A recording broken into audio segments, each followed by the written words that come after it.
Welcome to The Other Side, where we take a ride each week and discuss our guests' personal journey, their hard work, sacrifice, struggles and failures, along with their passion, dedication, and determination. This is The Other Side. Today we have a great story, man. I can't wait to interview this guy. This guy is on a different level. He's a 21-year Navy SEAL veteran. Absolutely. Kevin Kent is a friend of mine, and also just a really interesting interview from his childhood to his Navy career to what he did with his life after exiting the military. We're going to learn all that today on The Other Side.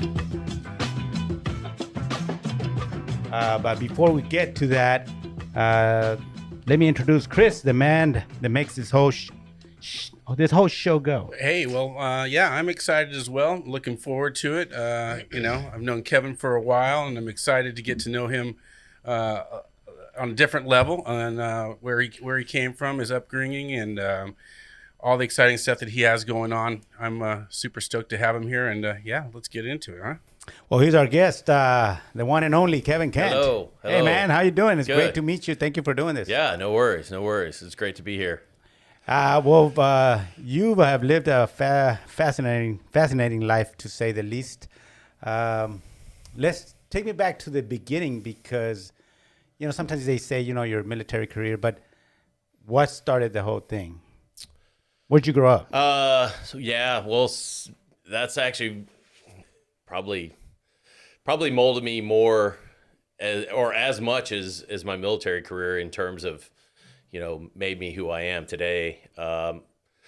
Grew up youngest of three boys, military family. My dad was a Army explosive ordnance disposal technician. Served Vietnam, did 22 years in the Army. Wow. Yeah, and so that probably put me on the path to join the military, as much as anything. We moved around a lot as a kid. I was born in Greece. Really? Yeah, so I was born in Athens, Greece in 1974. My two older brothers were born, weird other places. My oldest brother was born in Nuremberg, Germany, and then wow. My older brother had the great distinction of being born in the fabulous biggest little city in the world, Reno? Nevada. So yeah, really, really interesting. But lived in Germany the last several years of my dad's career, and then he retired from the Army. This was in late 70s, early 80s. Moved back to Tennessee, where my parents were from. Okay. And from there, my mom was finishing school, my dad was finishing school. We lived with my grandparents. My grandparents had a farm at the time. Is like, shit, man, this is cool. We're running around a farm and hunting and at the time you're doing back-breaking work, but you're a kid, so you don't really know any different. Right. Hauling hay and stuff like that, driving tractors. My granddad's like, hey, go get on that tractor. I'm like, I don't know how to drive a granddad. I don't know how to drive a fucking tractor. It's like you'll figure it out. So you get up there in that bitch. Yeah, exactly. So, how old were you when your parents settled back in Tennessee? I was about 5. Wow. Yeah. So have you talked to your mom? That's interesting, because that's a tough life to be traveling, especially your mom, and having kids different places. Have you ever talked to her about that? How she felt about it, or? I try not to talk to her. No, I'm just kidding. No, I'm just kidding. I was actually just back there for Thanksgiving, and nice. And yeah, it was kind of weird, and I see a lot of my mom in my wife, because being in the military and having kids and stuff like that, and I was gone a lot, and I look back to where my dad was gone all the time. I was gonna say, and it was one of those things where if your mom says something to you and it's like one of those serious tones, it's like, hey, get your ass in the house. It ain't like, whoa, but I gotta do this. It's like, nope, you do it right now. whenever I was born, there was during the overthrow of the Greek government in the 70s. Wow. And so like my dad was there as part of like a diplomatic team with like Richard Nixon and all this craziness. So they were like traveling all over the Middle East and doing all these like, Middle East peace tours and stuff like that. And he was part of the bomb disposal sweeping group. He would go through and sweep all the like places. And so a lot of times, my mom's there by herself with us three boys, and Jeez. and I'm a Three friggin' boys. newborn, and so, and I, in many respects, females, as you guys probably know, women are way stronger than we are, way more resilient, and are the absolutely. glue that holds most of our families together. At least in my household, it's like, they definitely keep it together. And my wife is a saint, if anything, putting up with not only 3 kids bullshit, but my bullshit too, and me being gone all the time, and so. But yeah, it was very interesting growing up during that time because nobody really thought they were poor during that time. But I mean, we lived with our grandparents because neither one of my parents were working. My dad was getting a retirement from the military, but I mean, that was like, chump change. Wow. And so he's going to school. My mom was going to school. And just very interesting time. So it's funny you say that because I got my grandma's, my mom's side of the family's up in Northern California in Stockton. And I always tell the story that my grandma has played a big part in my life. But in growing up, I used to spend the summers there because of school. And she was poor. Yeah. But like I've never noticed it until I was like, older, and I realized like, damn, my grandma's poor. But the way she went about it, I mean, there was never any lack of food. Yeah. It wasn't filet mignon by any means, yeah. but it was good. It was a good Yeah. time, and we never felt it. So that I'm always thankful for that. I think they did. Moms and grandmas just did more with less back in the day. Yeah. They can rub 2 rocks together and make some delicious Yeah. soup out of the shit. Yeah, exactly. So, yeah, it was, for sure. So once you came back, for you, it was kind of, and you and your brothers probably was kind of like, oh wow, we're settling down. It's a permanent place. What did your dad do? Because he was probably young still, Yeah, right? so he was in his 40s. So he got his degree, and my dad's probably one of the smartest guys I know. It's kind of interesting. He constantly reads, like literally reads like 3 books a week. Really? Like is just constantly Man, one of those guys that just We should put him out there, man, because that's definitely we're lacking that, especially this new generation. We should read. Absolutely. Yeah, it's pretty crazy. Like literally, anytime I talk to people, I remember when the Who Wants to Be a Millionaire first came out. Like people were like, dude, if I ever had to phone somebody, I'm calling your dad because the guy, Lifeline, huh?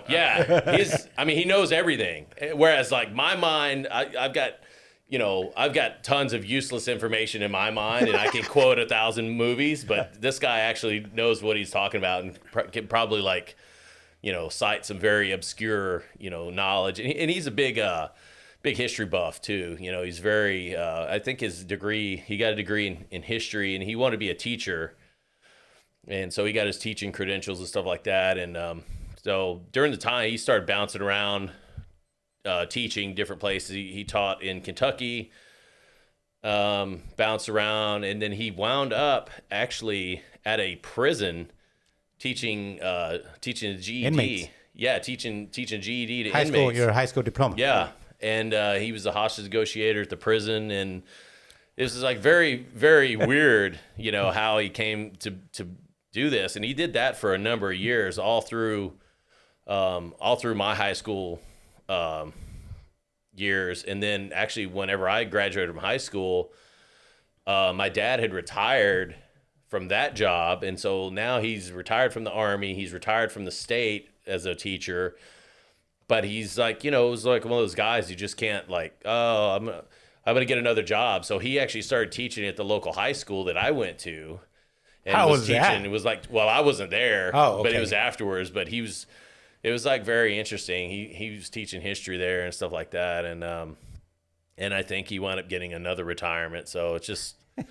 Good for him, man. Yeah. That's yeah.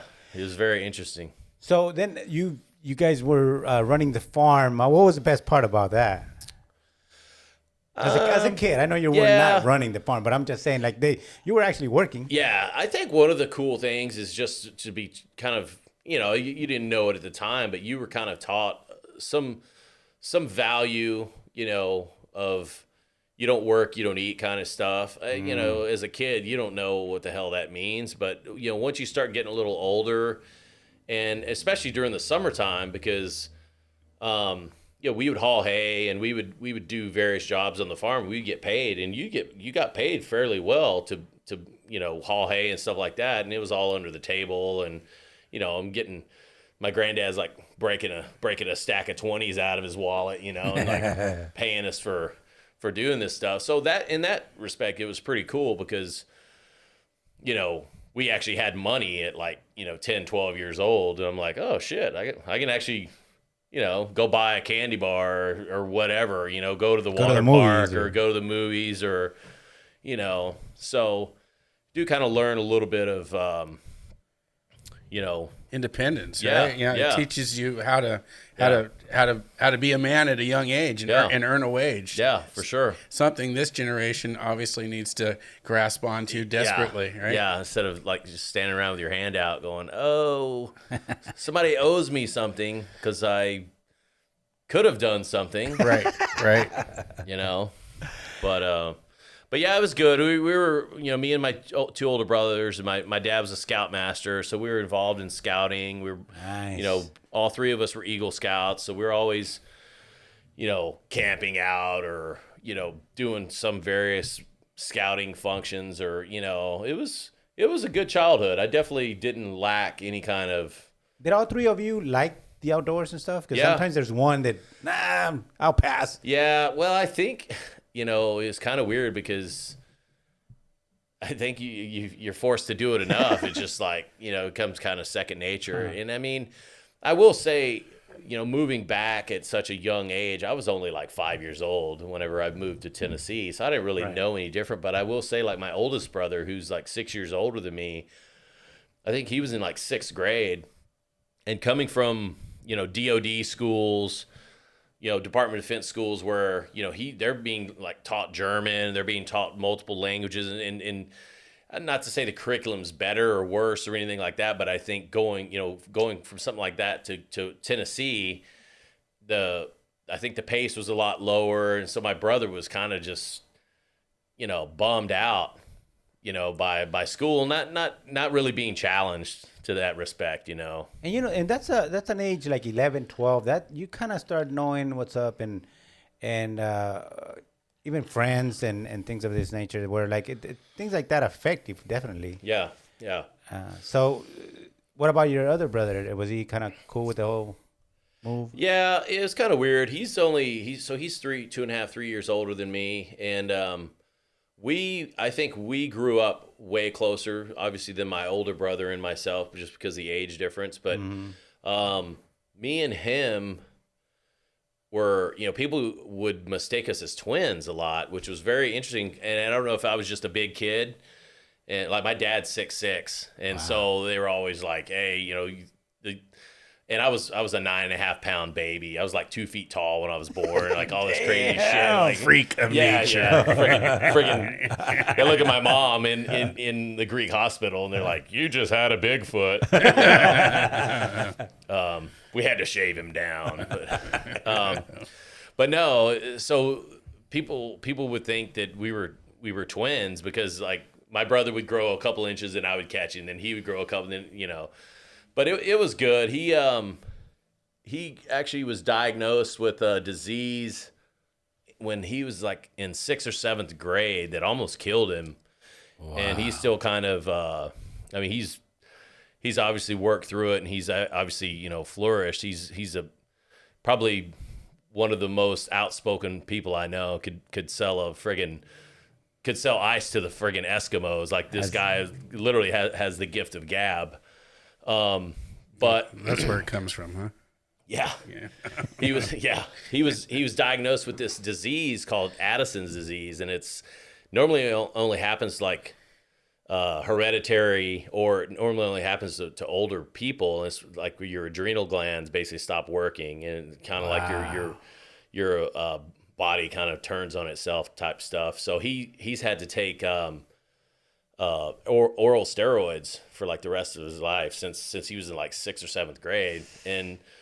But he's been good with it. So he's actually done very well. And That, Kinda damn, man, interesting. but that's as a parent, that must be so.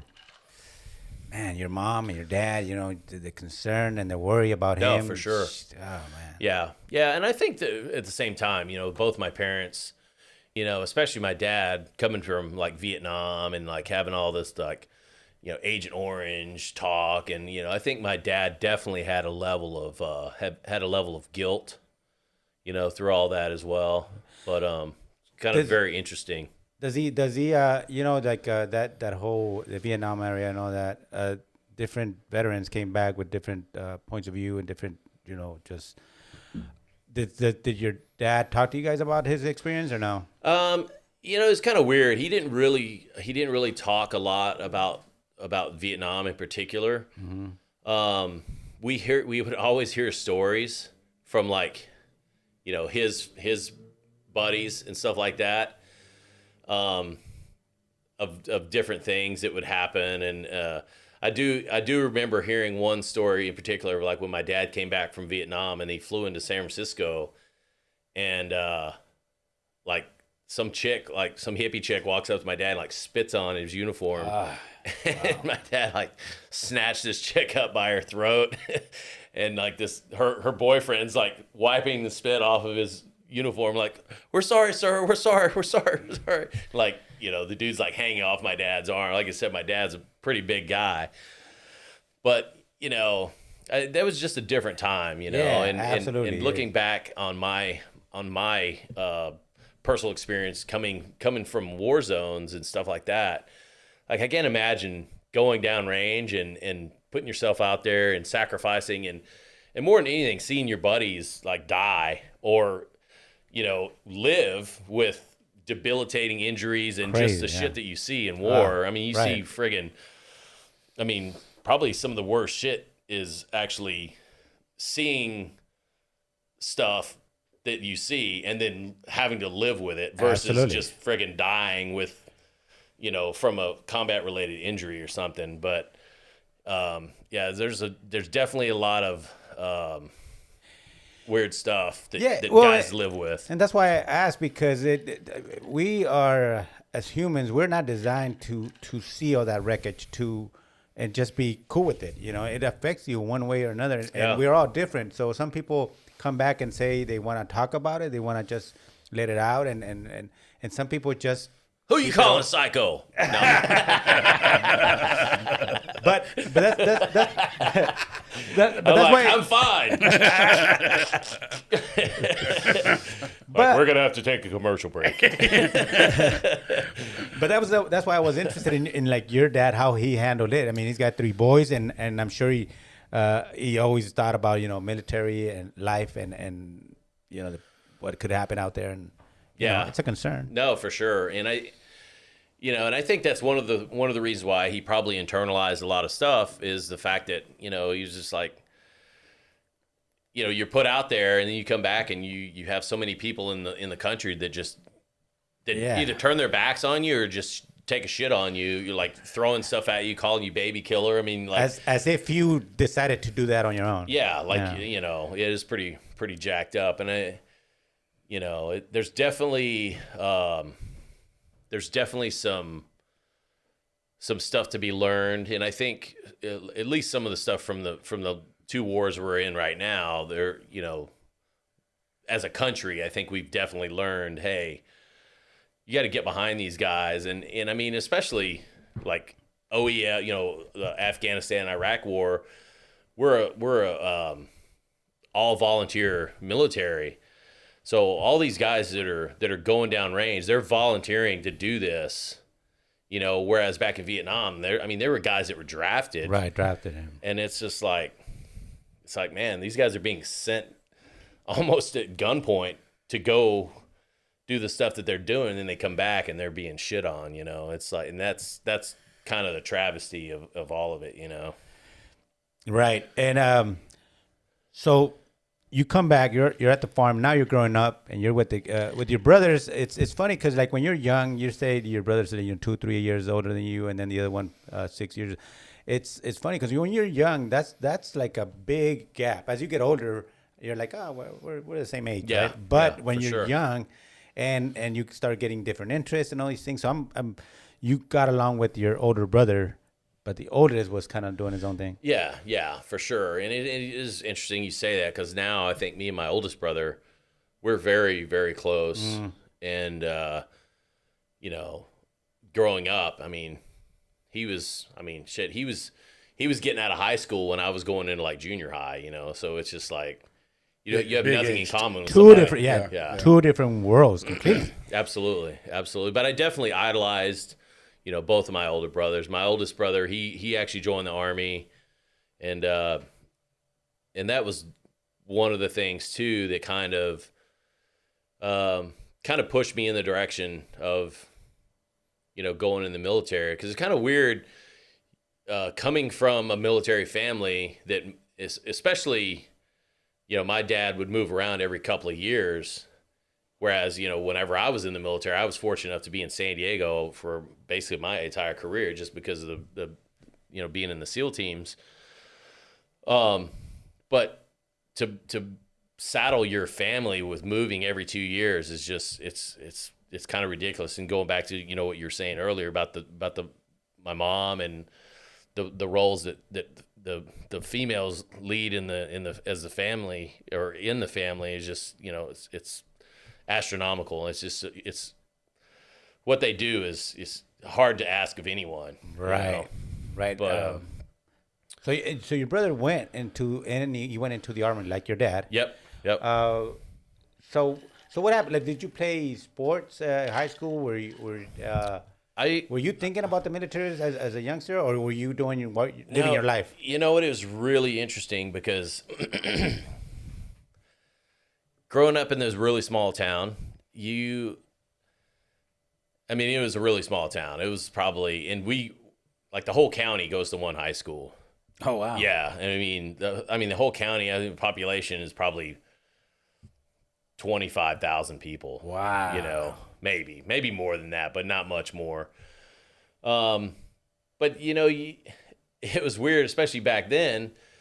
No one was really prepping you like, hey, you need to go to college. Hey, you need to do this, until like almost like my senior year. And then I do remember people, like, I think my senior year, people were like, hey man, I got into this school. And I'm like looking around like, oh shit.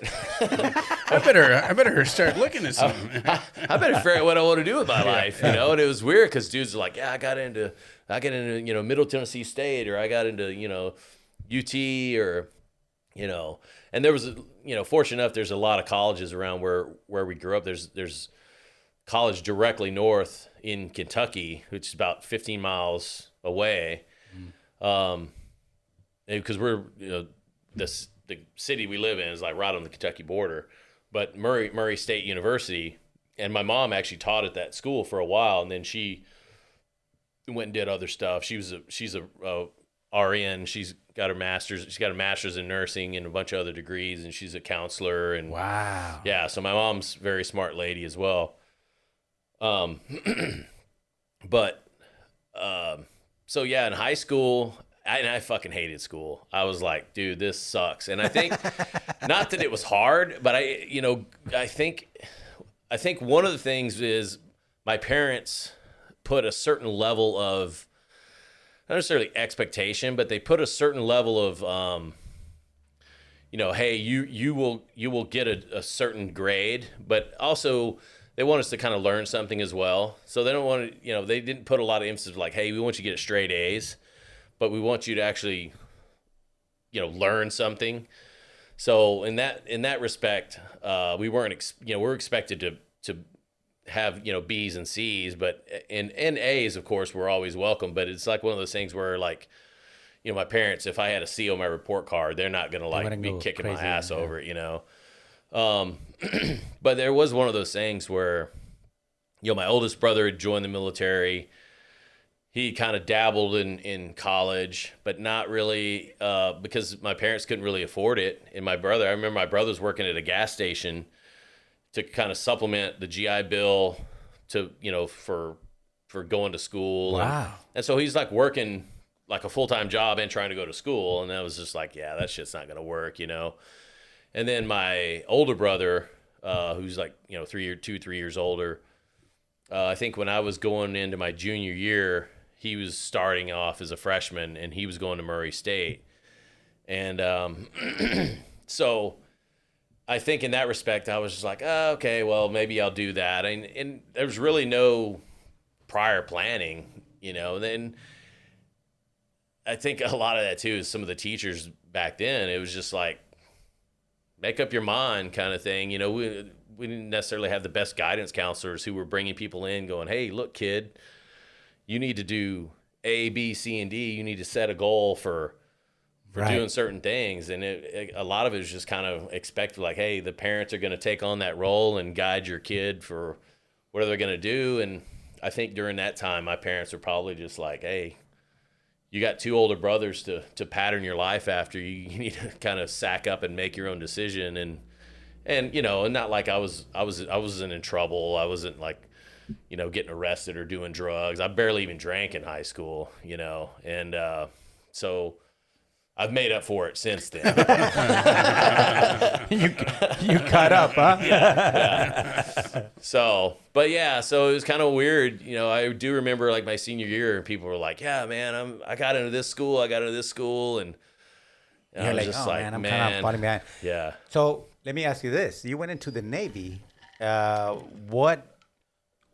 Why the Navy? Because your dad Army and your older brother Army. How come the Navy? Yeah, it was really interesting because I was actually going to join the Army and follow kind of, I talked to my dad. I'm like, hey, think about joining the family business, And my dad's like, the hell are you talking about? I work in a prison, And I'm like, no, like thinking about joining the Army and going to be an EOD tech, explosive ordnance disposal tech. For anybody that doesn't know what that is, it's right. That's Thank like you. the dudes from like the Hurt Locker, that movie where you're going to like disposing of bombs and shit like that, and like those dudes are freaking have balls of steel, like legitimately, like. Oh. But so that was what he was doing. All through Vietnam and stuff like that in his whole career. So I'm like, oh shit, sounds like a good idea. I'll go do that. I mean, I really didn't know what I was getting myself into. And so my dad was kind of like, you should join the Navy because the Navy owns the EOD school. So all 4 branches of the military go to the Navy school for EOD.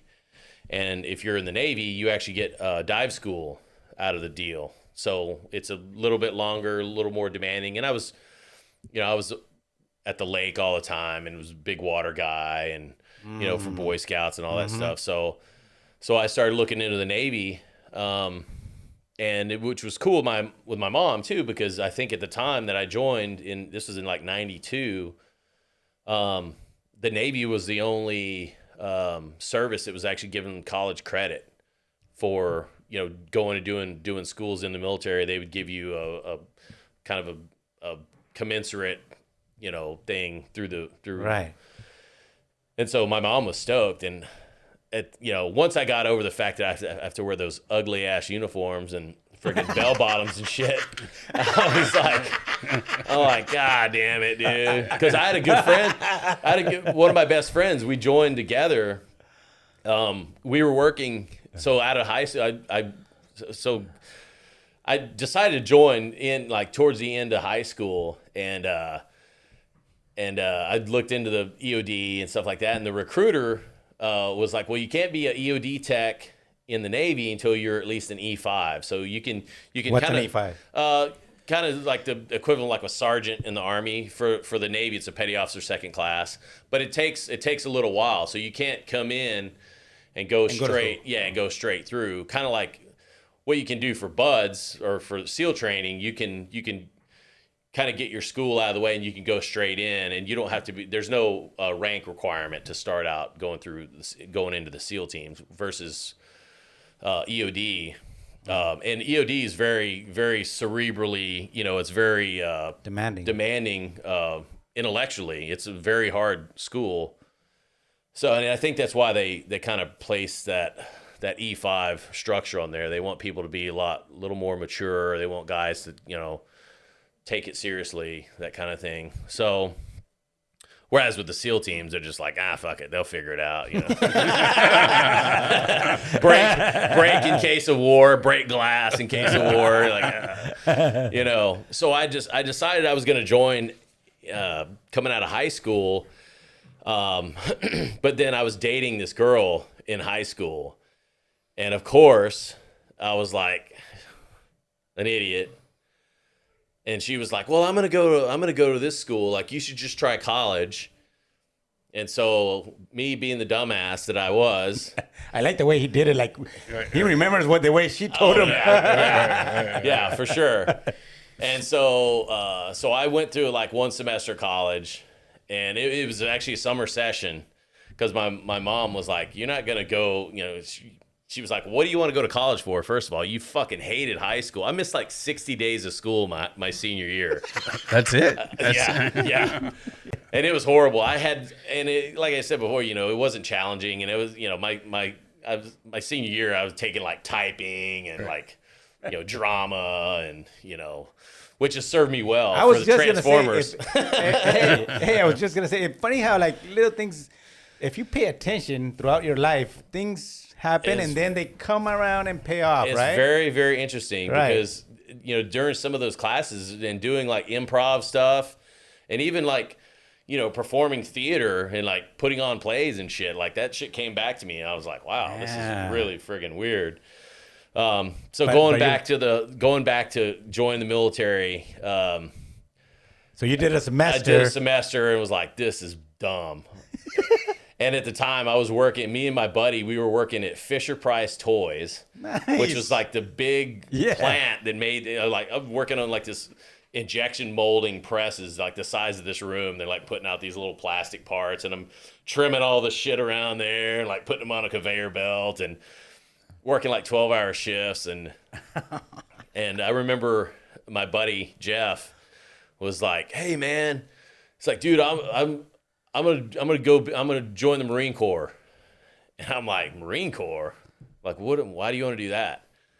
And he was like, "Dude, they got the best uniforms." And I was like, "Fuck that shit, dude." But he was like, no, and he was also like, "Dude, those dudes are fucking badass, dude."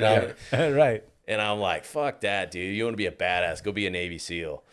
And he was like, "What's that?" So what do? We watched Navy SEALs. The one was like Charlie Sheen. Oh my God, dude. Seriously? That was it? That was your inspiration? Well, I had already decided I wanted to be a team guy, but I didn't have anybody to like kind of hold my hand and push me over the edge. So I think that's what kind of did it for me. And so yeah, we both went and joined, and we should have listened to like karma. Because throughout this whole thing, we both went down on a bus and we joined MAPS. We had to go down to Memphis and we joined up.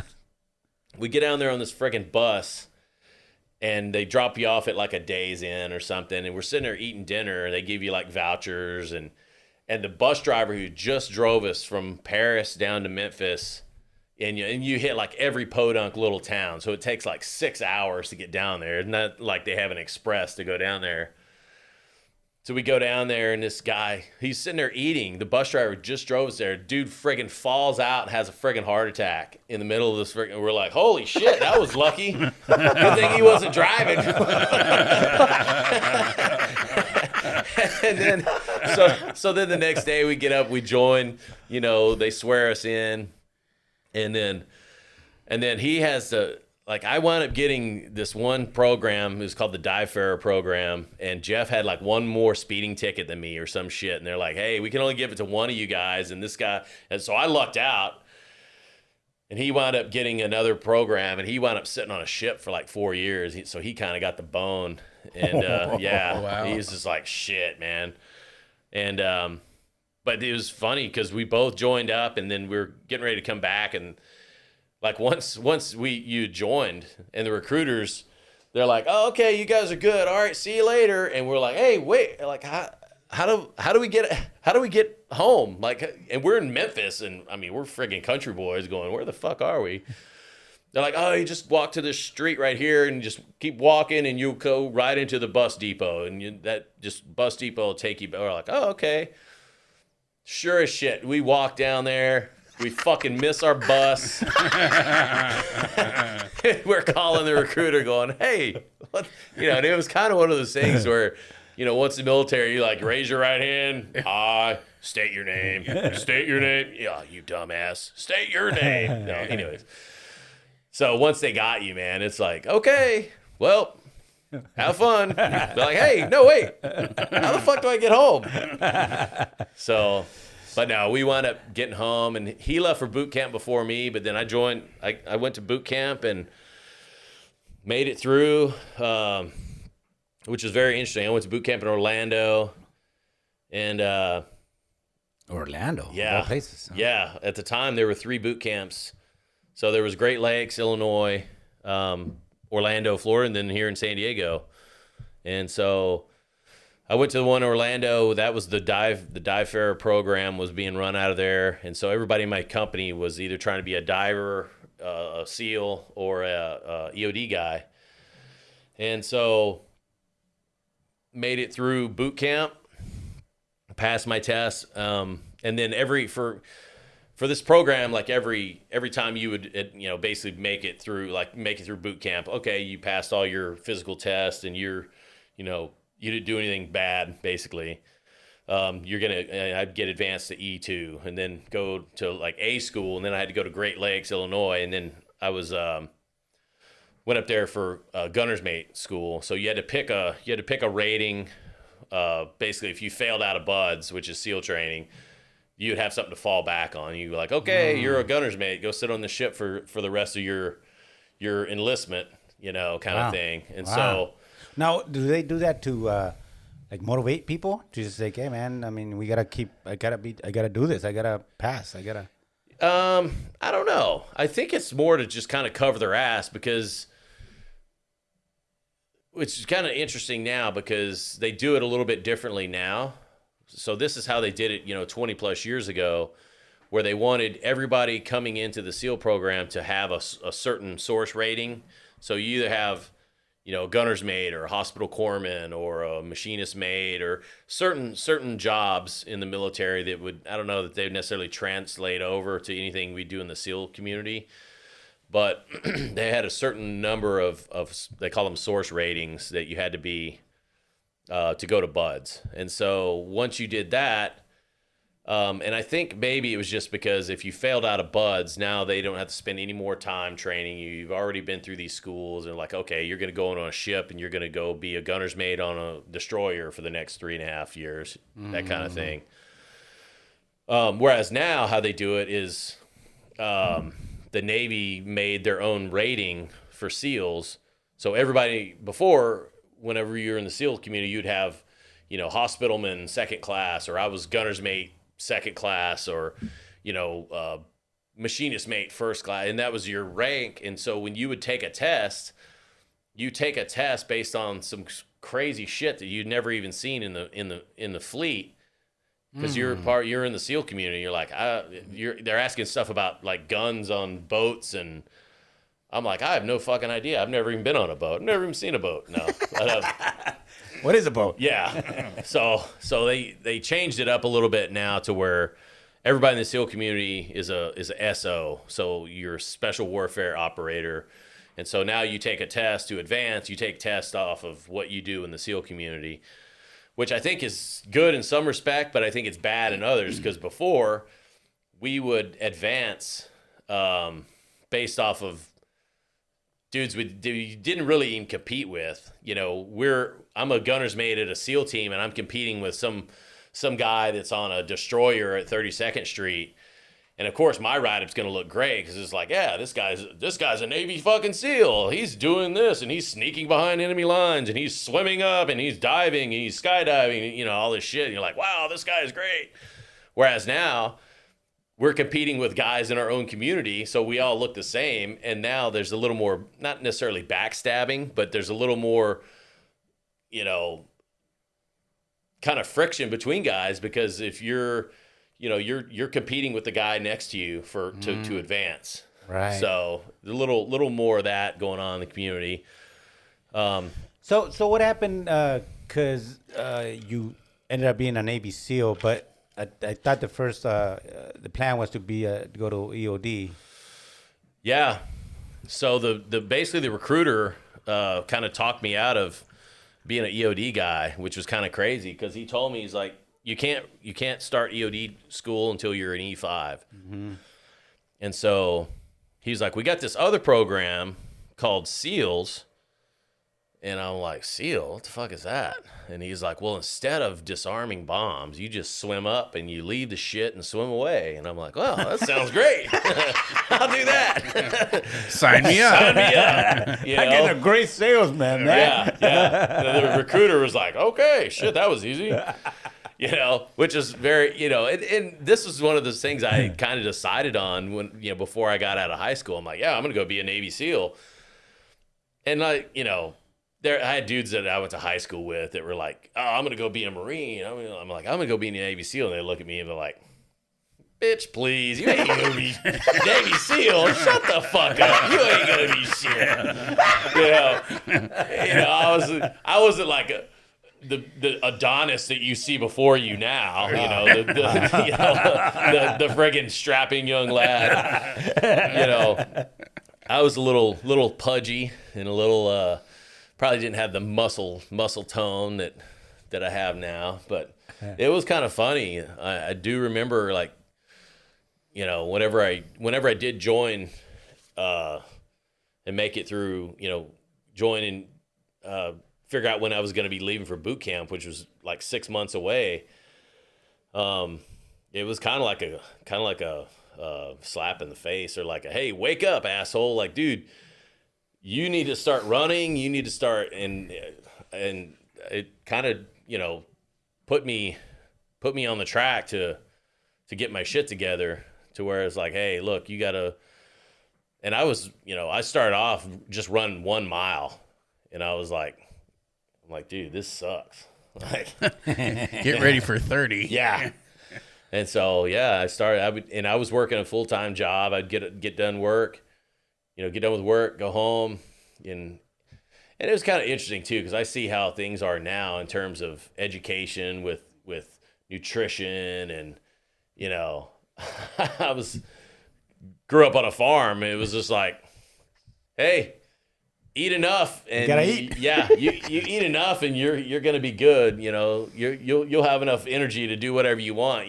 So there wasn't any of this like, oh, don't eat any carbs because you're gonna be in your cutting phase right now. It was one of these like, more sausage and biscuits, sure.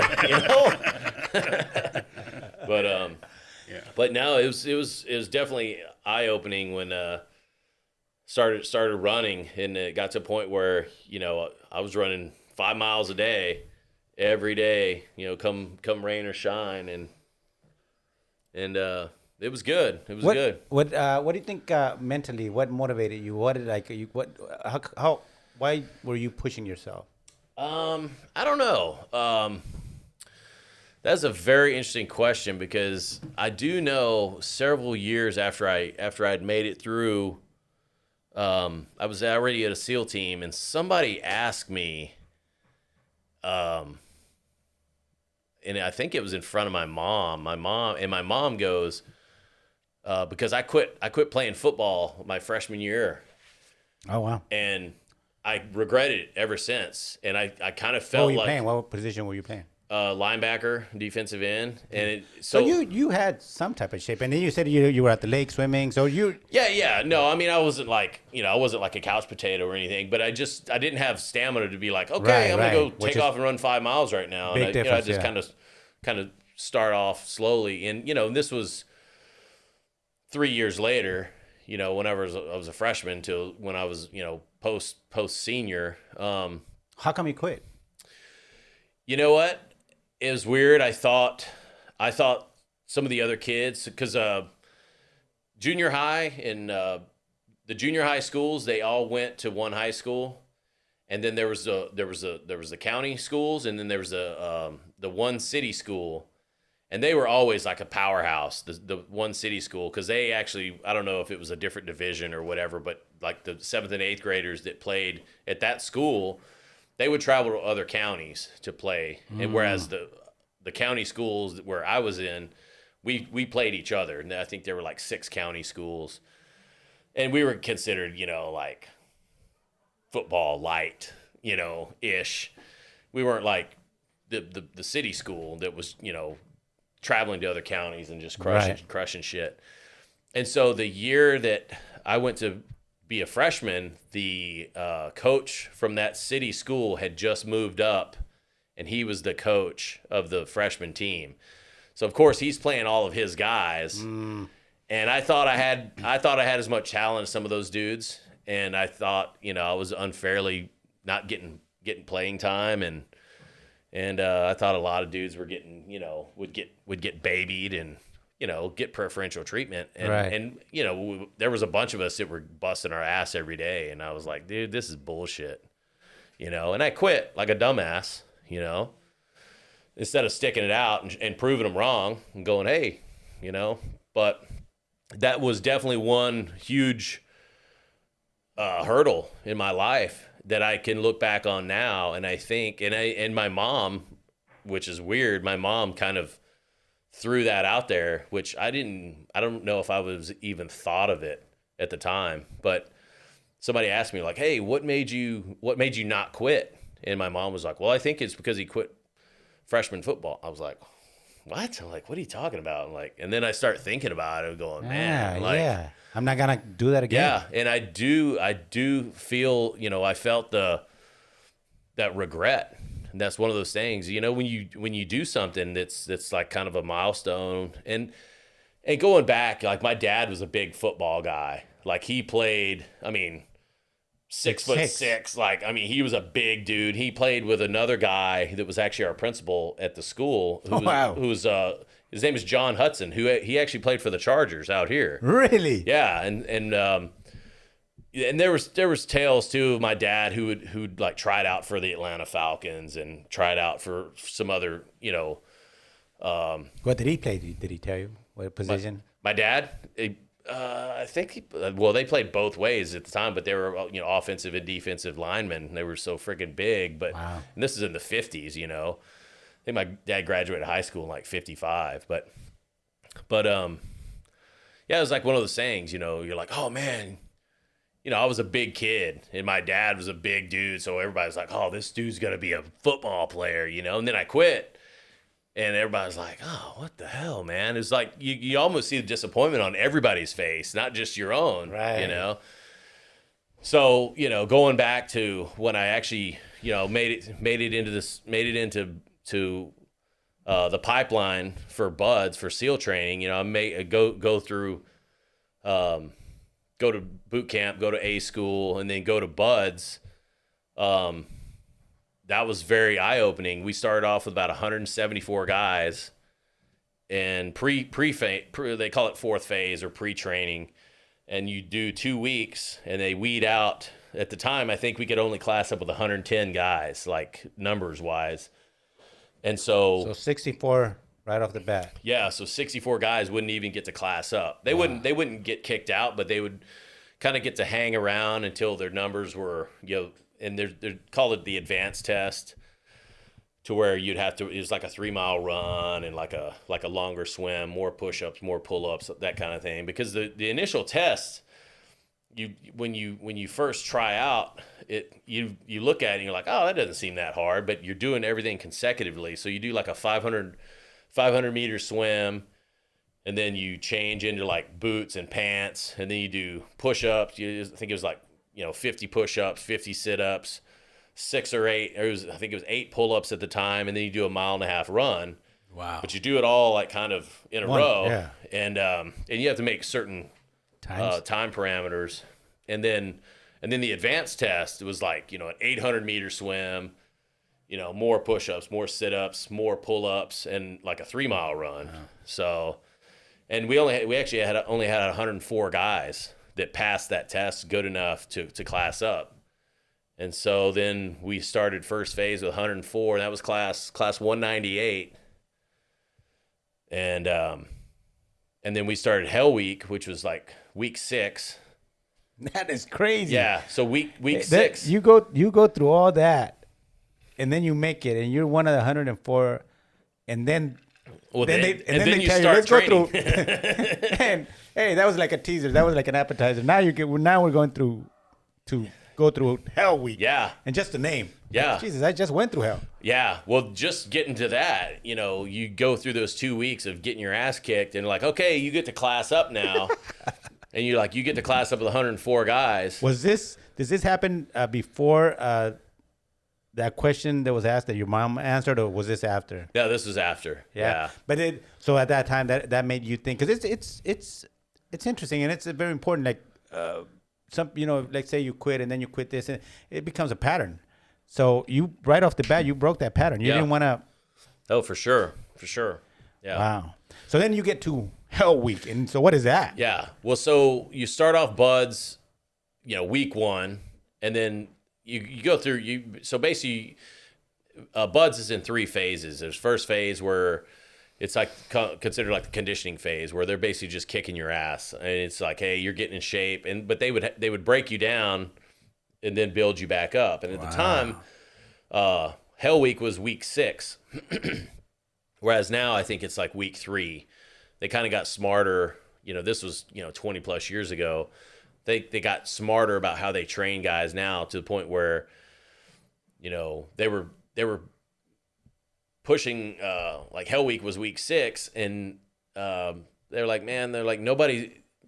We're wasting basically 5 weeks of training on people who are never gonna friggin' advance. So they're like, why are we going 5 weeks? We might as well cut that in half and go 2 weeks, and because once you quit, then you quit, So so we started week 6 with 69 guys out of the 104. Wow. And at the end of Hell Week, which is it starts like Sunday night, and they it's a big breakout, and it's in Coronado, and it's everything's all the training's in Coronado, and you're just machine guns firing, and it's just chaos. They're trying to replicate war, and you're running around. They're trying to separate you because you at all times you have to stay with a swim buddy, and you're in boat crews, and they're just trying to separate you and make it chaotic, and basically make the class lose accountability for each other. And then there's various evolutions throughout Hell Week, which is crazy, because when you're going through Hell Week, you think, oh shit, the instructor's just making this shit up as they go along. But years later, whenever I was an instructor at Buds, and you see how structured it is, and how just down to a gnat's ass, and what parameters that they have. Really? It's very, you're like, holy shit, like you wouldn't have thought, because at the time when you're going through it, you're like, man, this is just so chaotic going on right now. But at the end of our Hell Week, we had 29 guys that finished. Holy. So we lost like 40 dudes Wow. in a week. This process goes from 174 to 69 to 29. So yeah, what do guys do? Do they ring out, or is it the instructor? How's that work? Yeah. So the biggest thing is, a lot of guys would just be like, okay, this is too much for me, and I quit. Or they'll ring the bell. You get other guys that are like, okay, I gotta go. I'll make up an injury, and you get some dudes that legitimately have injuries, or they get so friggin' cold. Like one of my best friends going into training, the guy was like my height, but weighed like 160 pounds, like 40 pounds less than me. And I mean, dude, his core temperature would drop. Like anytime your core temperature goes below 95, it's like emergency. And they get you warmed up. They either get you to a hot tub, or, I mean, they're just like covering you in blankets. And so, but the thing about that is, if you don't quit, they warm you up and they throw your ass back in, and you keep going. Wow. So hats off to those guys like that who are, my buddy Birdwell, who's like super skinny guy and just always ripped up, but hard to pack on pounds. But dude, he never quit. And so, you get other guys that they just like, okay, this shit's not for me. Like I'm too cold. I'm out of here, So, because we're talking about it, but I've heard crazy stories. It's really hard, and I mean, yeah, you guys go through actual hell. What for you? What was the hardest part of it? in terms of Hell Week or just buds in general? In general, like what was just physically, mentally, what was the hardest part? I think, I don't know. I definitely know dive phase. So like after Hell Week, you go through. So Hell Week is week 6, or it was at the time. Then you go through 2 to 3 weeks afterwards of they call it a hydrographic reconnaissance, where you're mapping out the beaches, and it was like basically like reminiscent of like shit that they did in the Pacific, like like World War II days, where they're like mapping out the beaches and like putting obstacles down, like, hey, there's where Beechcraft can't get up to the shoreline. Yeah. Mm-hmm. And so that's part of the thing. And then that's the end of first phase, and you go to second phase. Second phase is all dive phase. And so they teach you how to dive.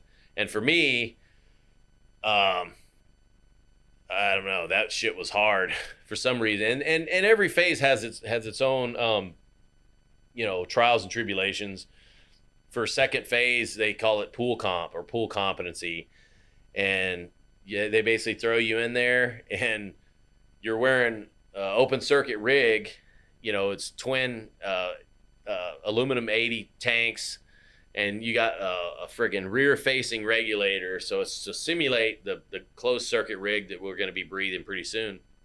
But you're literally swimming along, and the instructors come down like sharks, man, and they're just like pounding you and like flipping you upside down and pulling shit out of your mouth and pulling your mask off your face and pulling your fins off, and you got to hold your composure, and they'll tie your hoses in knots, and you basically got to compose yourself, and you got to either work through these problems, and then it's at some point you got to realize, okay, I'm not going to get this knot out of my friggin' rig.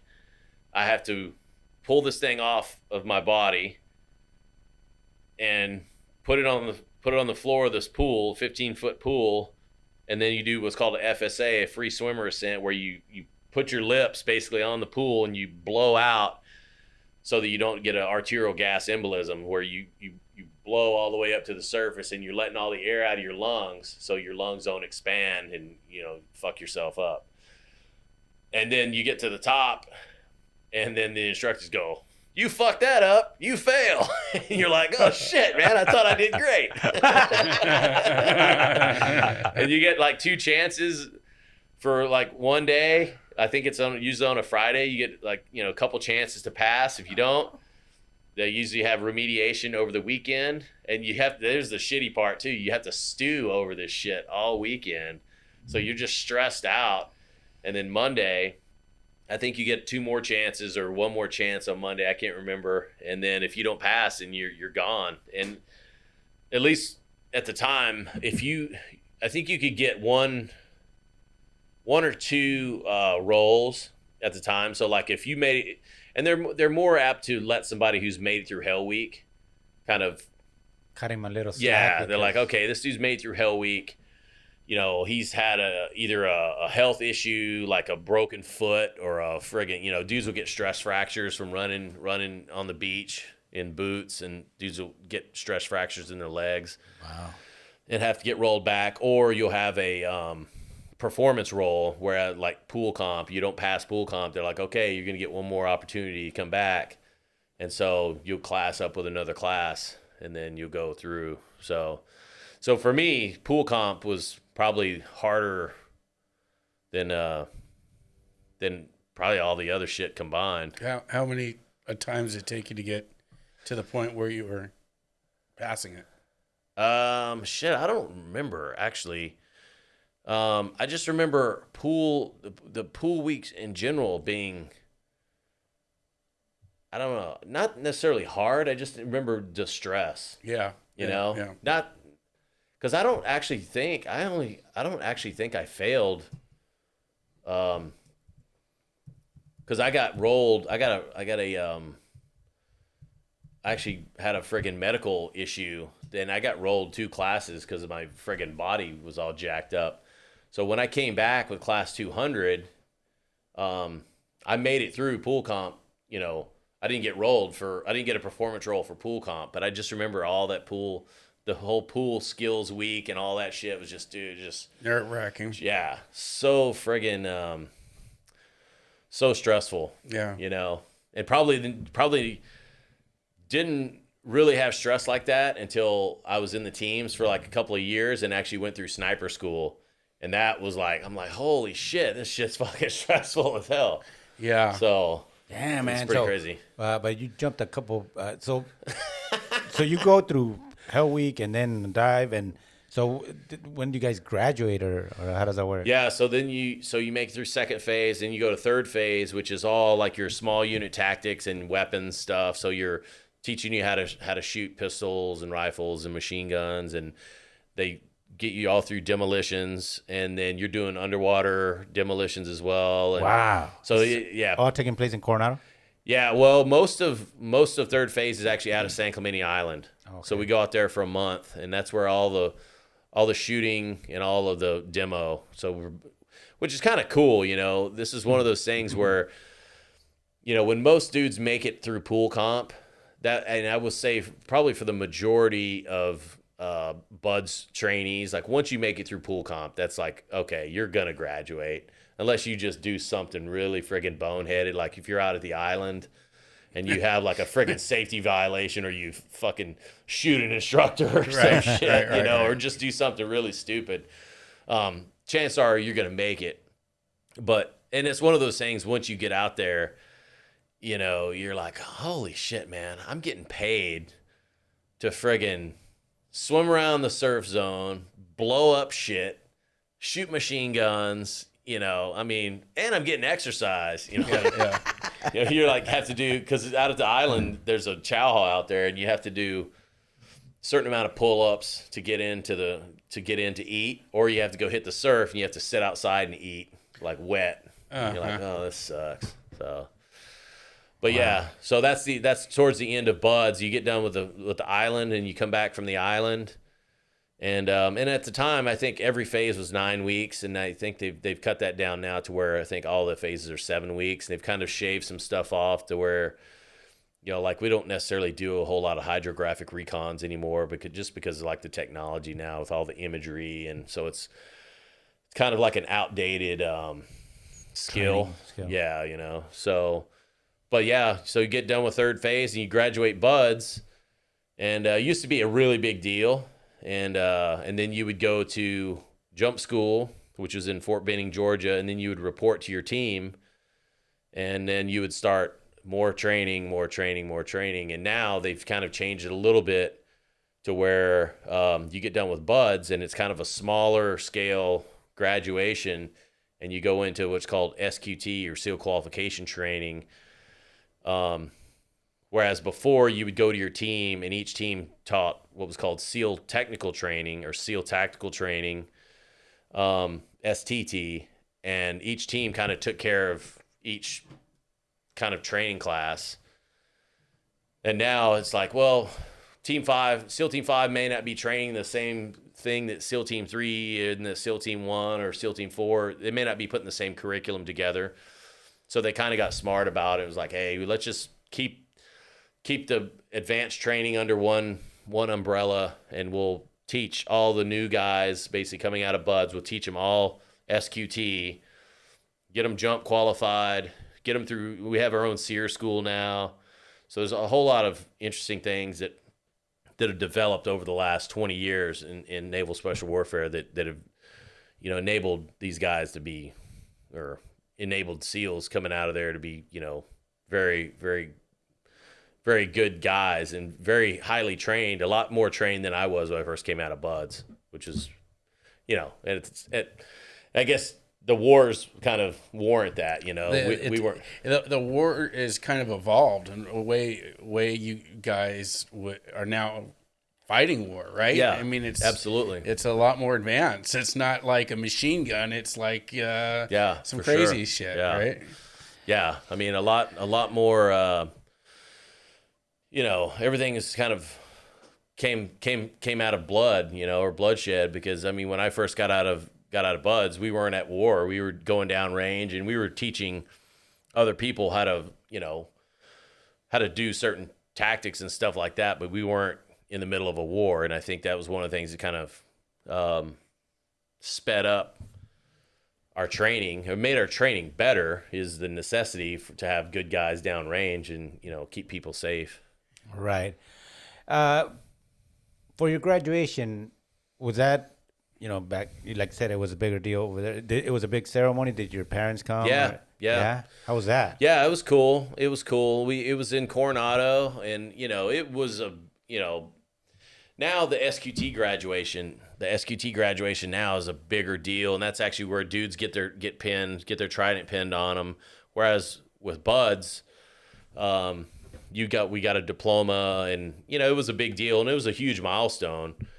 I mean, it still is. There's a database of guys who are actually graduated from Buds, and it's still less than like 15,000 people ever Wow. graduated from That's Buds, awesome. or something like that. So it's pretty crazy. Were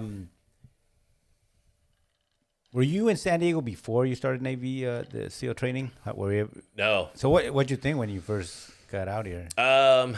It was pretty interesting. I remember I drove out here with my buddy Sean Birdwell, the guy that was Got bone and went yeah. to shit. No, not that guy. Oh, That no, was Jeff. yeah. My buddy Sean, who was living in the friggin' the sauna in the whirlpool because he weighed like 100 and nothing. We drove out here like kind of convoy style. He was from Texas, so I remember I drove from Tennessee to Texas. We hung out at his place for a little bit, and then we convoyed to San Diego, and it was very interesting because I remember driving down the 8 and making it through the mountains, and I'm like, where the fuck are these mountains coming from? I don't remember any mountains in San Diego. And you have these weird expectations, and then once you come down the hill and like through Alpine and all that, and driving into like Mission Valley, it was like, damn, this is San Diego, huh? It was like kind of interesting. We stopped at Motel 6 right there by that friggin' Hunter Steakhouse, Oh yeah. and friggin' threw our uniforms on, and then we went and checked in. We got back in our vehicles, drove to Coronado, and at the time it was kind of cool because we were driving through Coronado, and we had read a bunch of books, about Buds and about the SEAL teams. And I think at the time, like there was a Dick Marcinko book, Rogue Warrior, that it came out that was about the forming of SEAL Team 6, and then there was a whole bunch of other books that kind of chronicles all these landmarks for naval special warfare. So you got the Hotel Del that, when you're in Buds, you run past that fucking thing every day. So there's all these weird landmarks. You drive by a couple of the bars, McPee's and Danny's, and so we're driving down and we're like, holy shit, it's like. It's like driving through Washington, D.C. going, hey, look, it's a Washington Monument. Look, kids, Big Ben, Parliament.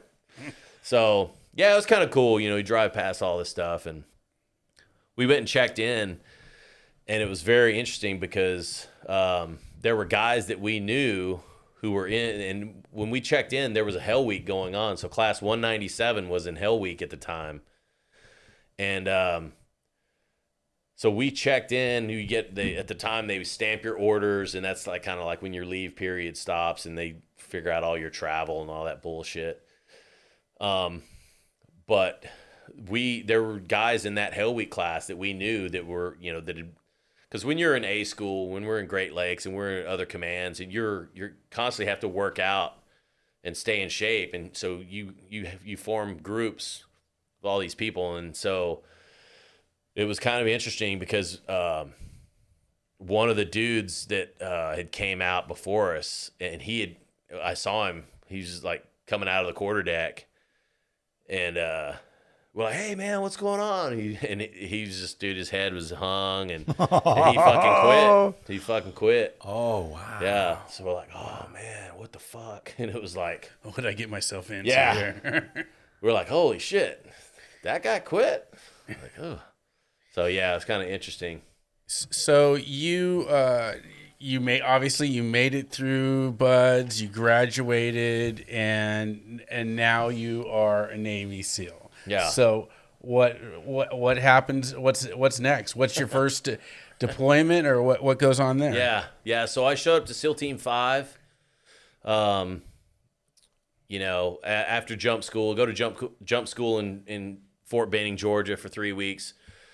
Show up to SEAL Team 5 in San Diego, in Coronado.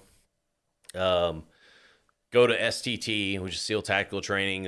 I don't remember how many weeks it was at the time. It's probably like 3 or 4 months.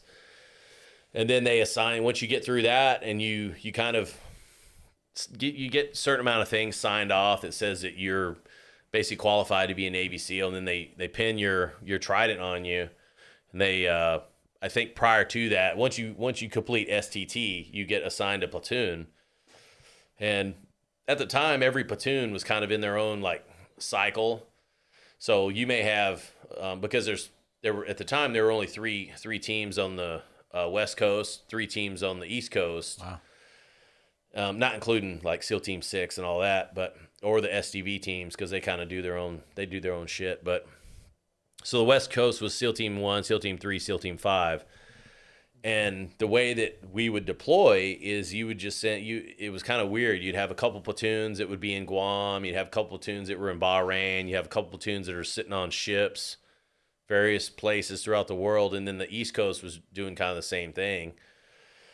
With a few exceptions, like SEAL Team 5, each team kind of had their own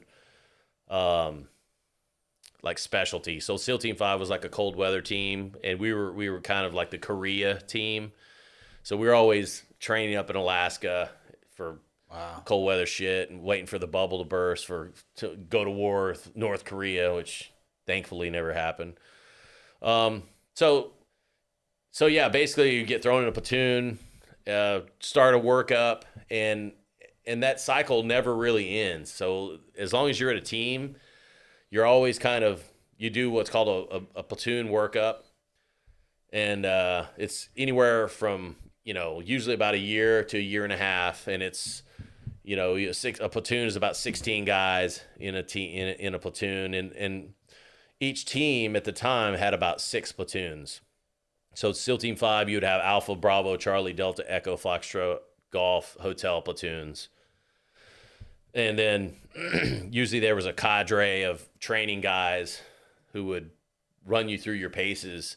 And that sense has kind of changed. And the way that we train now, or the way that we deploy, is the whole team deploys, and there's a 4th team on each coast now. So it's in like a 2-year kind of cycle.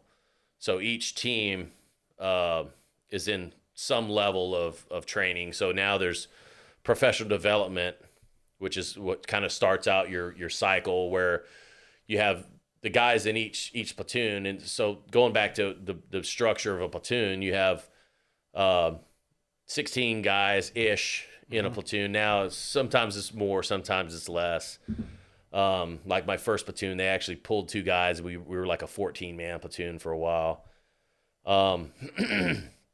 But you have 2 officers. Traditionally, you have a chief, which is like the senior enlisted guy in the platoon, the chief petty officer. And then you have a leading petty officer, who's kind of the overall department head supervisor. And then underneath him, you have 2 guys per each department. So you have like an ordnance rep, which is the guy that deals with all the guns. So he's the rep, and then you have like his assistant. You have like your dive rep with all the dive gear, and you'll have like a intel rep. You have your boat guy, your vehicle guy. So you have all these basic air guy that packs all the parachutes and that kind of stuff. So each platoon they're kind of self-sufficient, and so you're going back to your professional development phase, that's kind of how you get these guys trained up to be like, for example, your air guy has to be a parachute rigger. So he has to go to the Army parachute rigger school, learn how to pack parachutes. Your ordnance guy needs to know how to be an armorer.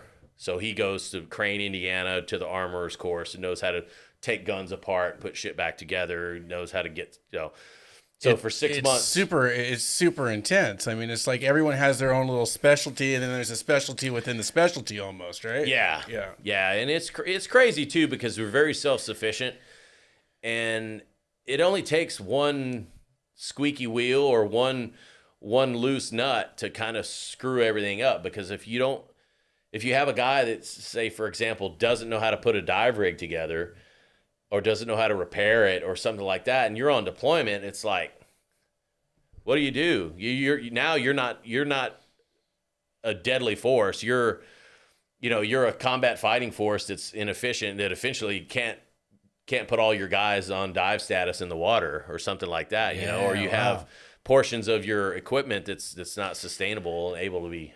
So I would imagine that those guys kind of get weeded out or kind of reassigned. Yeah, for sure. Yeah. And I think that's one of those things that's, when you start off in your professional development phase, like when I first started, I was a gunner's mate. So automatically they're like, oh shit, you're going to go be an ordnance guy. Right. And so the guy who I reported to, really smart dude, he kind of was like, hey, this is what you got to do. And they train the guy below him to do the proper job, and, I quickly realized, like, man, we take guns everywhere. This fucking job sucks. I'm gonna go, and I wanted to go to free fall school. So at the time, not everybody was free fall qualified. So I'm like, man, I'm gonna go be my next platoon for my second platoon. I'm like, I'm gonna go to rigger school and be the air rep. So hopefully I can get free fall school a little bit faster. So I ditched the ordnance rep job, which I wound up doing it as a secondary anyways, but still. So yeah, that's kind of how it works out. You do your professional development phase, which is about 6 months. Guys going to different phases of schools. And even, you get guys that go to breacher school, teach guys how to blow doors off the hinges and make entries into rooms. You get sniper school, you get various intelligence schools, PIC, photo intel course, stuff like that. And so once you're done with that initial 6 months, then you start off with what's called ULT, or unit level training.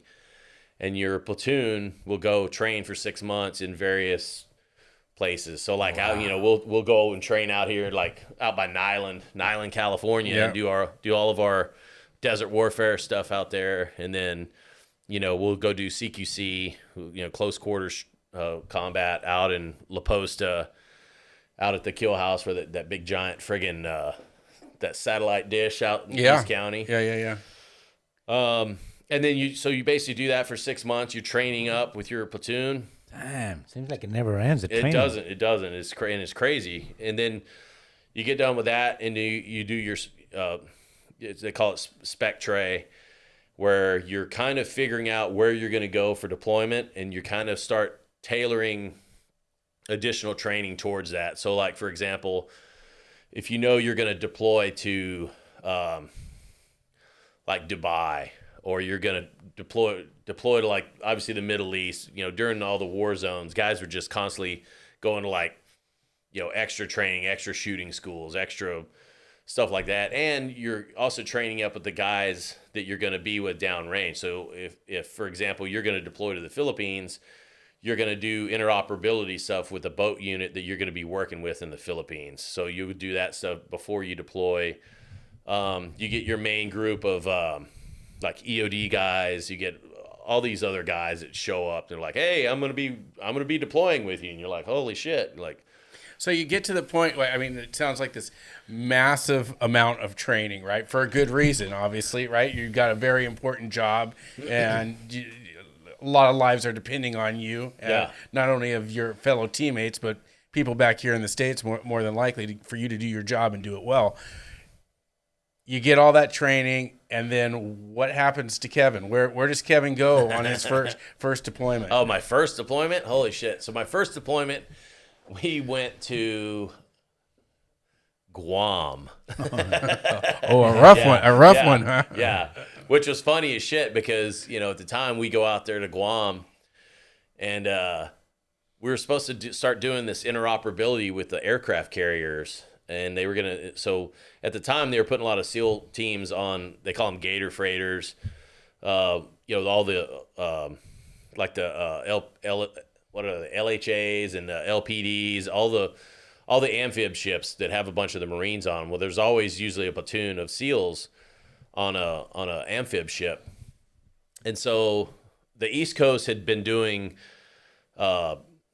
they called them strike platoons, where they were putting a platoon of SEALs on an aircraft carrier, because they're like, dude, any conflict goes down, the carrier is going to be right there.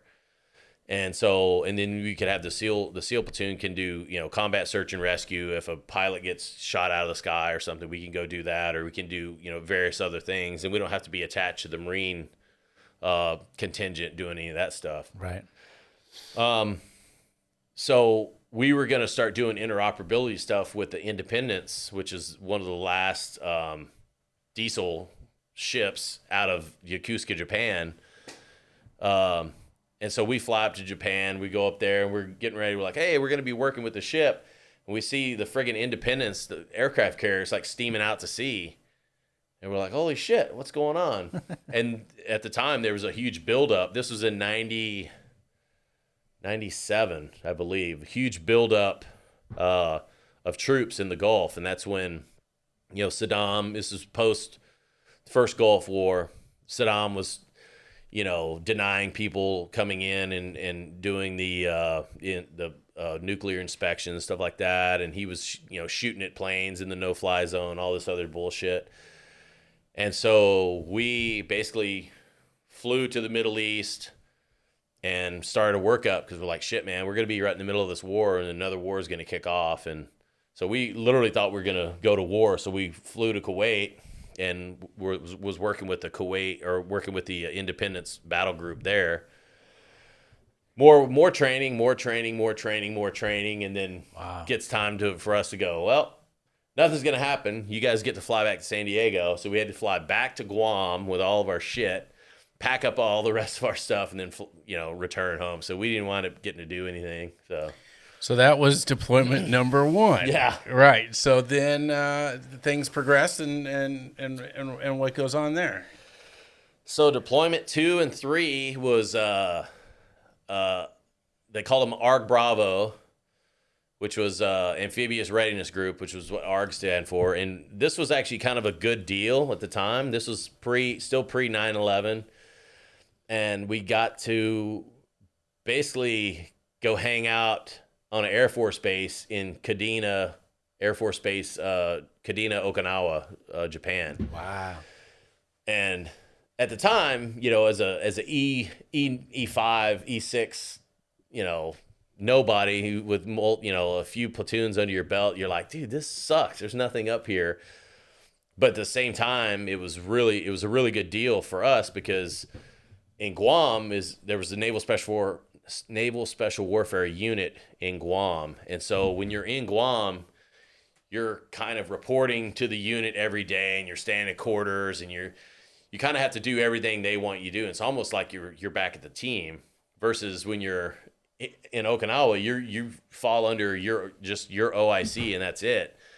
And I mean, I actually had some of the better deployments, peacetime deployments, because they would farm us out from these locations. Like, we'd go to Thailand and train the Thai SEALs how to do stuff, or we'd go to Malaysia and do trips there. We go to South Korea. Wow. So that's a lot of the stuff that was going on. We go to these locations, and this is, still peacetime. Go to these locations, and then they call them JSETs, and you go and train other countries, show them how to, throw hand grenades and swim with guns without, blowing their guns up in their face, and teach them how to dive, teach them other stuff. And then, you know, there's certain times we actually go and do stuff too. We do these jungle warfare training with these Malaysian SEALs. And dude, these cats are like eating friggin' spiders like the size of a friggin' hubcap and shit. Like, you know, like, dude, like, no thank you. I'll eat this MRE. You enjoy your spider. You know, dudes are like sleeping in hammocks and shit. And, you know, it just, you realize how good we have it over here without having to sleep with your head in the mud and shit. Yeah, no shit.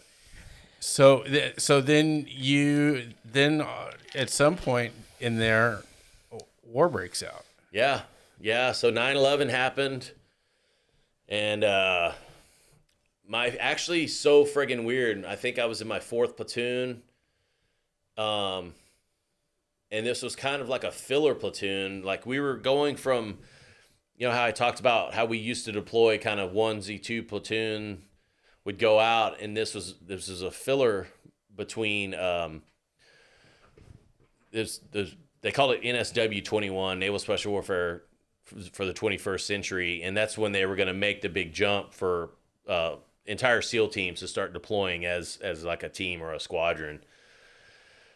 And so we were kind of one of the last platoons that would deploy as its own entity. And so we were doing a workup, and we're in a little shooting school just south of Memphis, Tennessee, where we go and train there all the time. It's a really good shooting school.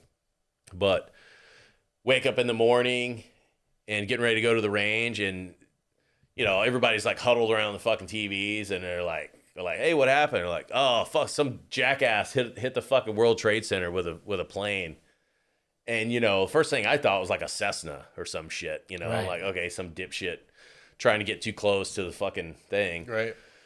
And so we're sitting there, and then we see plane 2 hit the fucking, and that's when everyone's like, holy shit. It's on, yeah.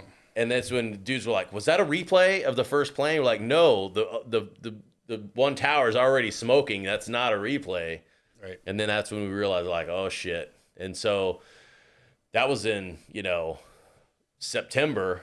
We weren't supposed to deploy until the following July, and we actually deployed that in November. So we deployed like shit 9 months early. Mm-hmm, mm-hmm.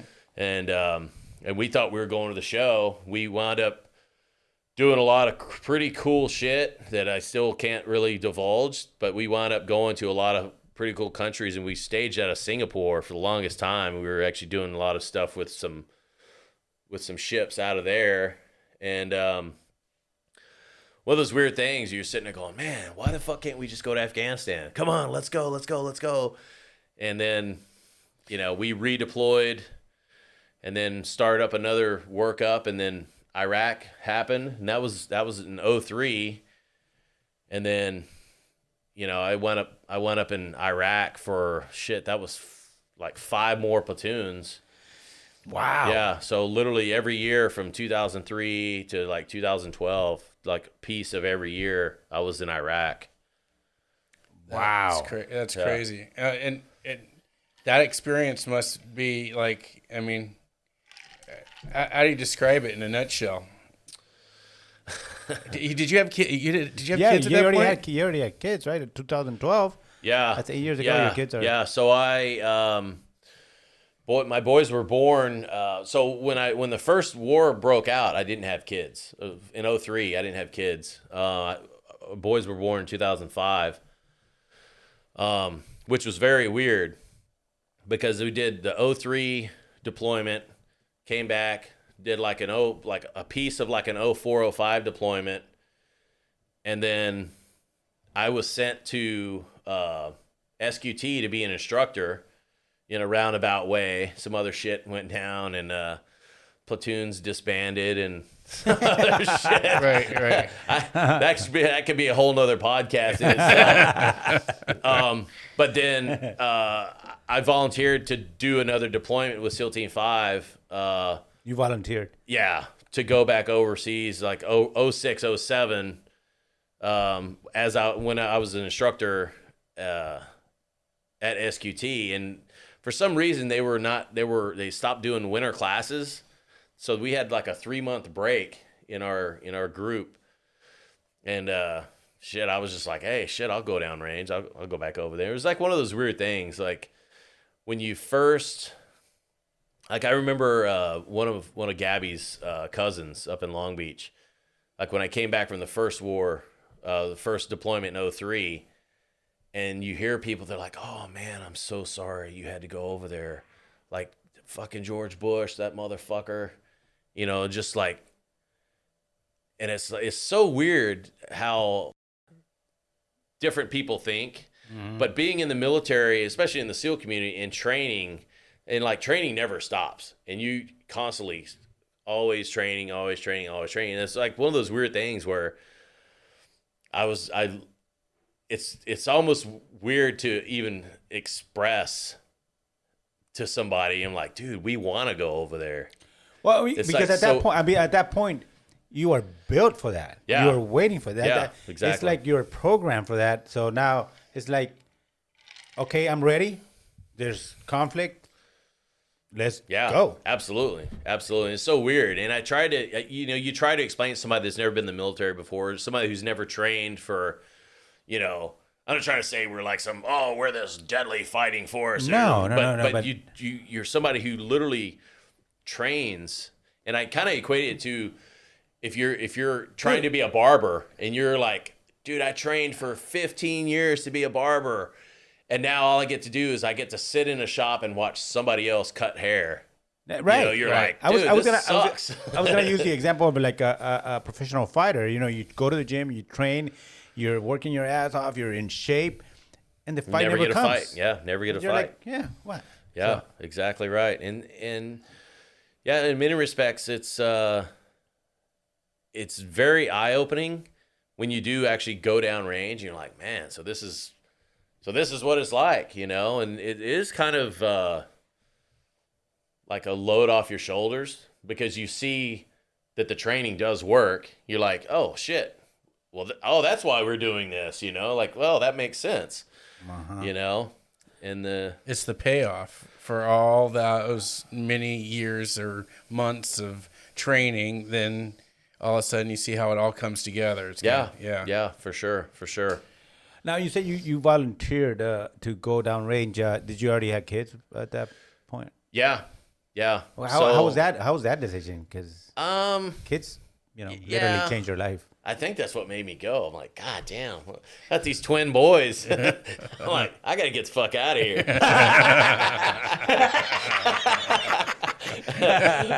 Sorry, Gabby. You're gonna have to handle this one. Sorry, duty calls, honey. No, it was just one of those things where, and I didn't really realize at the time.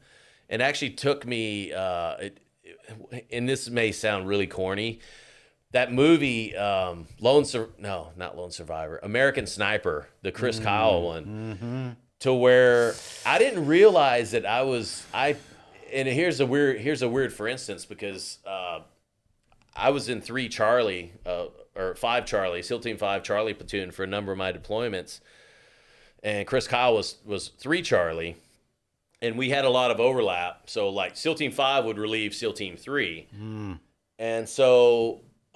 But it literally took me watching that movie or kind of understanding some of the stuff in that movie that I actually saw myself in Bradley Cooper, the character of Chris Kyle, to the point where, Chris wasn't living in San Diego. He wasn't living in the present. His mind was constantly in friggin' Iraq. Yes. And I'm thinking mine was the same way, to the point where especially I remember coming back from 03 and we jumped into another platoon, the 04-05 deployment, and our platoon was like a well-oiled machine. And we were just like, dude, we got to get back over there. We got to get back over there before the war stops. We want to get back over there. And dudes were just chomping at the bit, like, dude. Wow. And then, it just keeps going and keeps going and keeps going. It's so weird. Now, because the other thing that I've heard about these, especially like something like this Navy SEALs team, these guys are your brothers. These guys are yeah. The relationship you build with these people it's crazy, right? Yeah.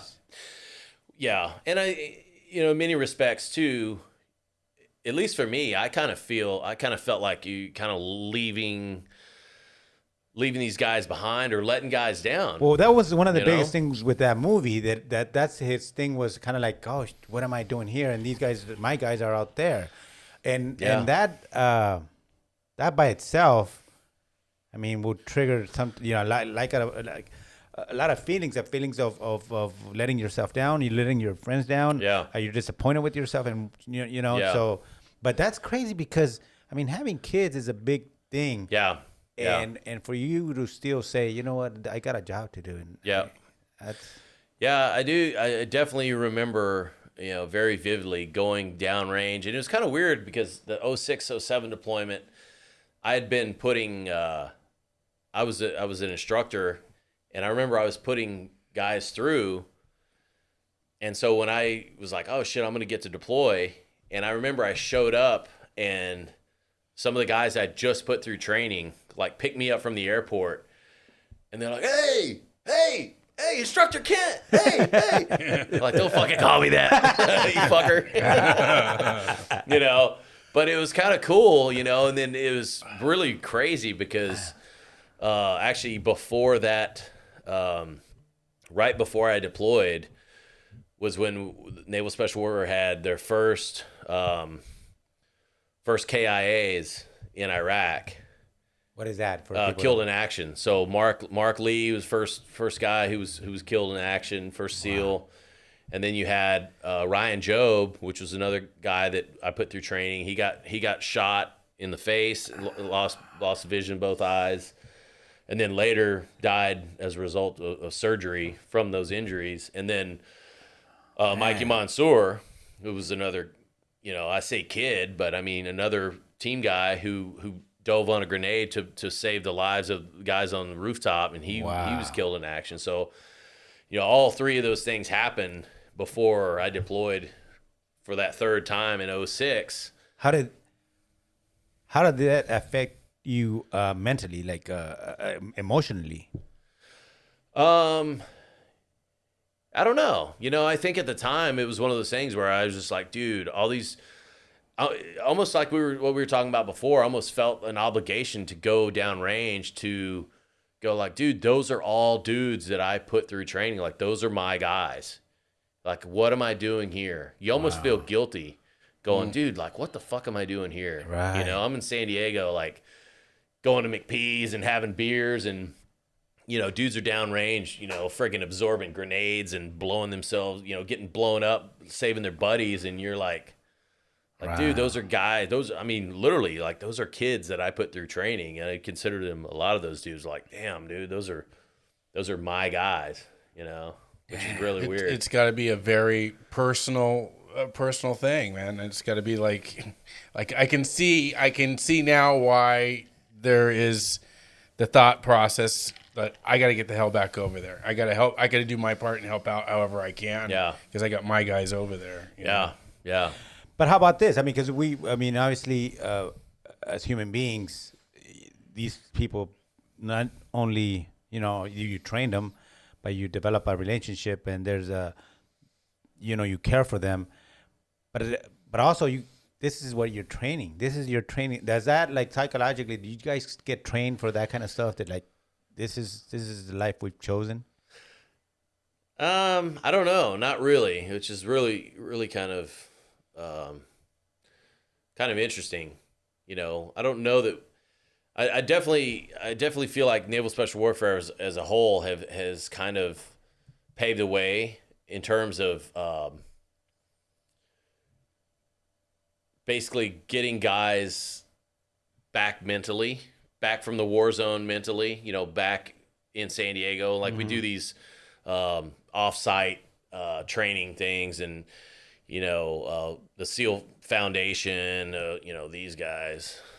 Nice. There's a lot of foundations, and there's a lot of stuff in terms of, like, just Naval Special Warfare in general who've kind of helped out getting guys back with their families. I think is, if I'm answering your question correctly, like, getting guys back with their families to kind of reintegrate with their families. And they have pre-deployment kind of, I would say, parties. But in the later stages of the war, probably like I think maybe second or third deployment, they got to the point where they have a whole family of the team's getting ready to deploy, but literally the entire team, their families and everybody. We went to like Palm Springs, and we were like friggin' there for a weekend, and they had comedians come out, and they had friggin', and it was like not necessarily a party. But it was kind of like one of those things that like, hey, bring the wives in, bring the kids in, like, we're your family type stuff.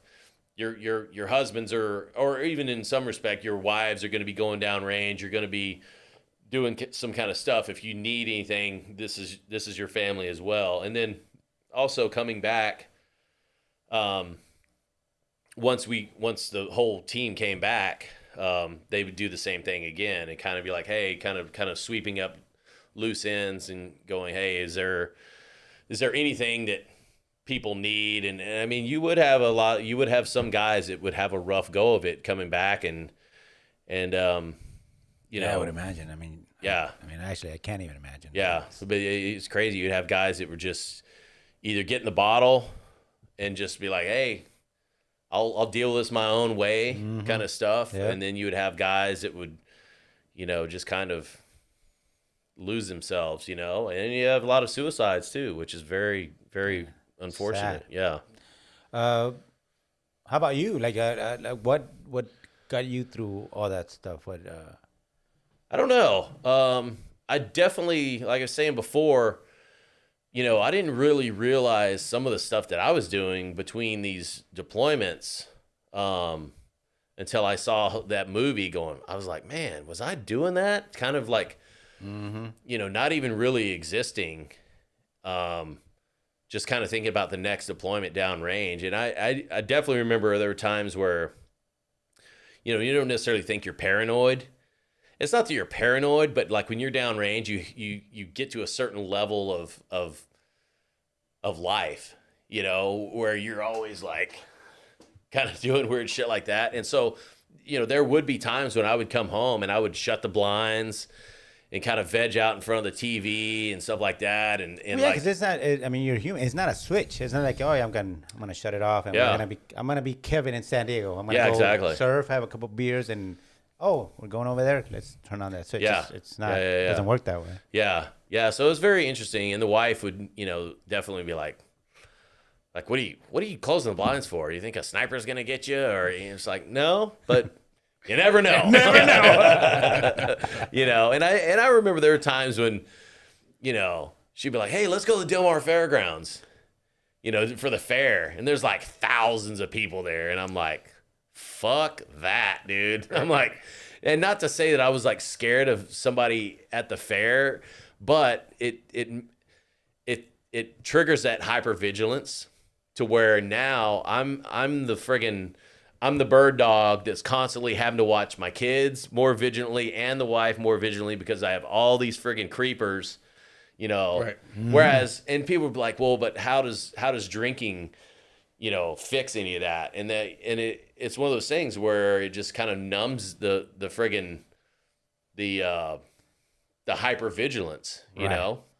And there were times too where if I'm by myself, it was just like, I'm not worried about anything, because if something happens to me, then something happens to me. I'm already on borrowed time from all the shit that I did downrange, It's like, oh well. But it's like one of those things when you're with your family, you're obligated to kind of watch over. Absolutely. And it's like, it's like being back downrange, and you're like everything's ramped up. In a way, it's like going way, way, way back to our natural instinct. Yeah.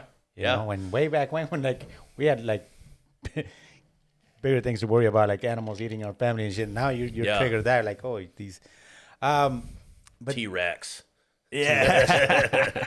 But that's it's just incredible, man. And how do you said something right now that is very interesting to me, like you're living in on borrowed time.